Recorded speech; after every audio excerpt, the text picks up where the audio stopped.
In a small, forgotten village, surrounded by green fields and quiet rivers, there lived a man named Rahim.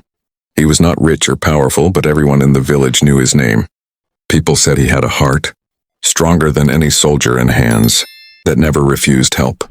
His house stood near the old well at the edge of the village, and every morning before sunrise, Rahim would wake up, light a small lamp, and walk toward the fields to work.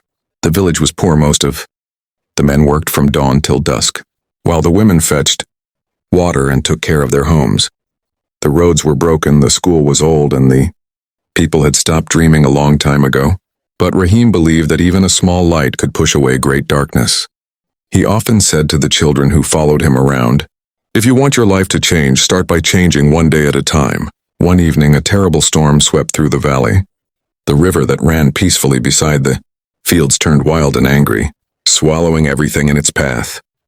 The villagers gathered near the mosque, their faces pale with fear as thunder shook the sky.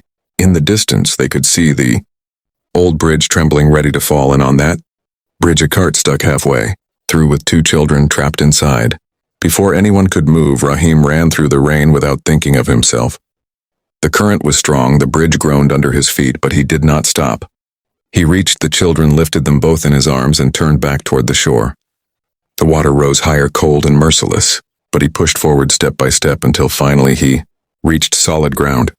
The villagers rushed to him, crying with relief as the bridge collapsed behind him and vanished into the river. That night the village gathered in Rahim's small yard. No one spoke for a while. They just sat near the lamp watching. The man who had risked his life for others. Rahim smiled weakly and said, "I only did what any man should do when others are in need." But deep down everyone knew that not all men were like him. The next morning, as the sun rose over the wet fields, the village was silent yet peaceful. The children played near the broken bridge, and every person who passed by whispered a prayer for Rahim, the man who reminded them what courage and kindness truly meant. A few months passed after the great storm, and Rahim's bravery had become a story every villager told with pride. Life slowly returned to peace, the river calmed, and the crops began to grow again. But peace never lasts long in places where people struggle to survive.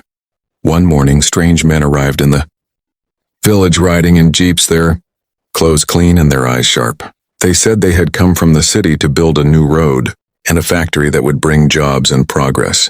At first everyone was happy until they learned that the land chosen for the project included their fields, the same land their fathers and grandfathers had worked for generations. The villagers gathered near the mosque, uncertain and afraid. The city men showed papers with seals and signatures claiming they owned the land now. Many could not read those papers, but they knew something was wrong. Rahim stood among them, quiet but firm, his eyes watching the men carefully. One of them, a tall man with a hat, said, "We are not your enemies. This is the government's decision. It will make your lives better."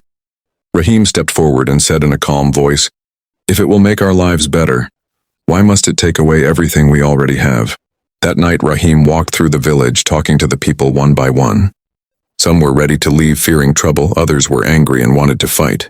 Rahim told them, "Anger builds walls, wisdom builds bridges. We must not fight with hate, we must stand together with truth." The next morning he went to the city carrying only a small bag and the courage of his people. He met officials, pleaded for his village, and showed them how the new road could be built without destroying their fields. Many laughed at him, saying he was a foolish farmer who didn't understand progress, but Rahim did not give up. Day after day he waited outside offices until finally one honest officer agreed to listen. Weeks later the news reached the village. The project would continue, but the path of the road would change, sparing the farms and homes of the villagers. When Rahim returned, everyone ran to meet him, cheering his name. He smiled quietly and said, "I only did what any man should do when his home is in danger." The people knew it was more than that. He had fought not with weapons, but with courage and faith. The road was built just outside the village, bringing travelers and traders. Life began to improve, and everyone remembered that it was Rahim who saved their land, not by force, but by standing firm in truth. The new road brought change to the village faster than anyone expected. Traders began to pass through, bringing goods from the city, and money flowed more easily than before. The young men who once dreamed of leaving now found work near their homes, and laughter returned to the streets. But with prosperity came something else that Rahim had always feared. Greed. At first it was small things. A few villagers began to charge travelers for water from the old well. Others started selling land that had once been shared by all. Slowly the spirit of unity that Rahim had fought to protect began to fade. People who once worked together now argued over borders and prices. One afternoon Rahim walked past two brothers fighting near the fields. He stopped them and said gently, "We fought to save this land from outsiders. Will you now destroy it with your own hands?" That evening Rahim called a meeting near the mosque. The villagers gathered under the dim light of lanterns, their faces uneasy. He spoke quietly, but every word reached their hearts. "When we were poor, we shared our bread. Now that we have more, we have forgotten each other. Wealth is not a curse unless you forget kindness. Remember the flood the night we stood together. That was our strength, not the money, not the road, not the power." The crowd fell silent. Some lowered their heads ashamed. A young man spoke. "We have changed, Rahim, but maybe it is not too late to change again." Rahim smiled and said, "It is never too late as long as we listen to what is right inside us." In the days that followed, people began to change. The brothers reconciled. The villagers repaired the old well together, and even the traders from the city began to respect their honesty. The village was alive again, not just in trade but in spirit. But as peace returned, one more trial awaited Rahim. The land that had been saved once would soon face another danger, one far more personal and painful than before. Time moved gently through the village, and Rahim had grown older, but his spirit was still strong. He often sat beneath the large banyan tree near the mosque, watching children play and farmers return from the fields at sunset. The road he had once fought to protect now shimmered in the evening, light with carts and travelers passing by. Life was good until one day news arrived that tested Rahim's soul more than any storm or battle ever had. A wealthy businessman from the city came to visit the village. He admired the land and saw great profit in it. He met Rahim and said politely, "Old friend, I have a plan that will make your people rich. I will buy part of this land and build a small factory here. Your son can work with me and earn more money than he ever could farming." At first it sounded like a blessing, but Rahim asked quietly, "What will happen to the water stream that runs beside the land?" The man smiled. "It will be used but not wasted. Progress requires sacrifice." When the villagers heard of the offer, they began to argue once again. Some said it was a chance for a better life, while others warned it would bring pollution and noise and destroy their crops. Rahim listened to them all, his heart heavy, because this time his own son supported the plan. "Father," he said with determination, "we could finally build a new school and bring comfort to our home. Why refuse what could help everyone?" That night Rahim could not sleep. He walked alone by the river under a sky full of stars, remembering the storm.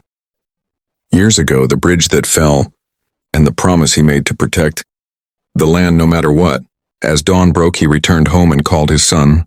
He said softly, "I know you want comfort for your family, but comfort means nothing if it costs the peace of others. A man who forgets his roots loses himself." When the businessman came again, Rahim met him with calm eyes.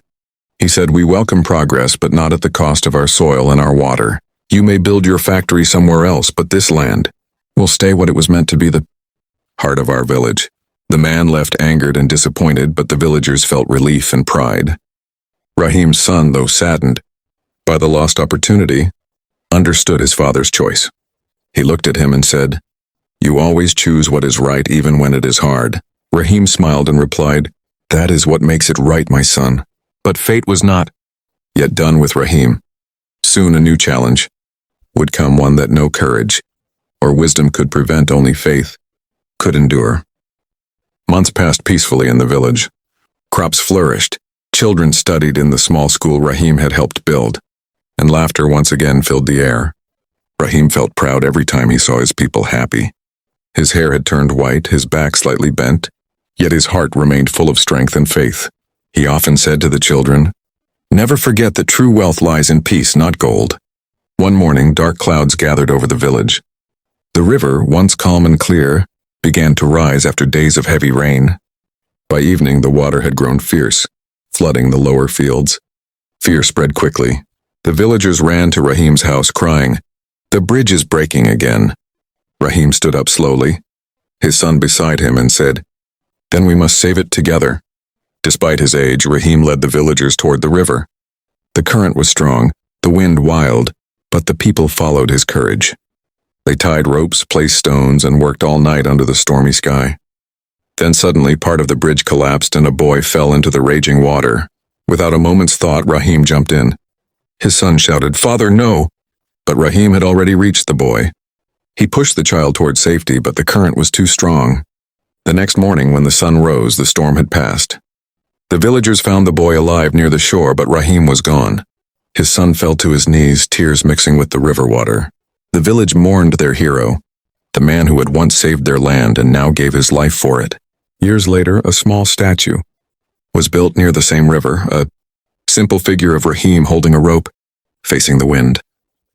Every traveler who passed the bridge would stop to read the words written below. He lived for others, and in his courage we found our peace. And so Rahim became more than a memory.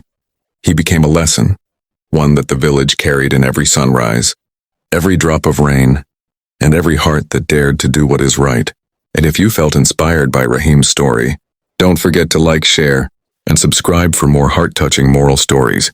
Your one click helps us bring more real stories to life.